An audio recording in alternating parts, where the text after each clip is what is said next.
যখন বেশি দুঃখ হবে অন্তর বেশি ব্যথিত হবে, অন্তরে প্রচুর পরিমাণ কষ্ট হবে, কোনো প্রকার চিন্তা করা ছাড়া, কারোর সাথে আলাপ আলোচনা করা ছাড়া যাই নামাজটা বিছান, রবের দরবারে সিজদায় চলে যান। সুবহানাল্লাহ।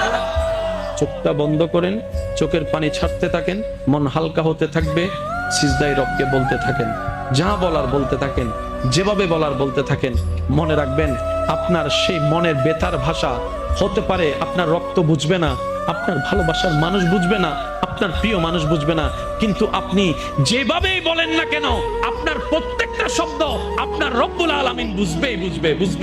সুবহানাল্লাহ। আপনি যখন ওনাকে দুঃখের কথা বলবেন, উনি আপনার দুঃখটাকে হালকা করে দিবে। সে দুঃখের খবর প্রকাশ করে আপনাকে কখনো বেইজ্জত করবে না। আর আপনি যখন সুখের খবর পেয়ে রবের দরবারে সিজদায় চলে যাবেন, তখন আল্লাহ তাআলা খুশি হয়ে আপনার সুখটাকে আরো বাড়ায় দিবে। লা ইন শাকারতুম লা আযীদান্নাকুম আয়াতের উপর আমল হয়ে যাবে। আপনি শুকরিয়া করতে থাকবেন, সুখটাকে বাড়তে থাকবেন, সুখের কথা বলতে থাকবেন। রব্বুল আলামিন দেখে দেখে আপনার সুখও বাড়ায় দিবে, শান্তিও বাড়ায় দিবে। বলেন না সুবহানাল্লাহ।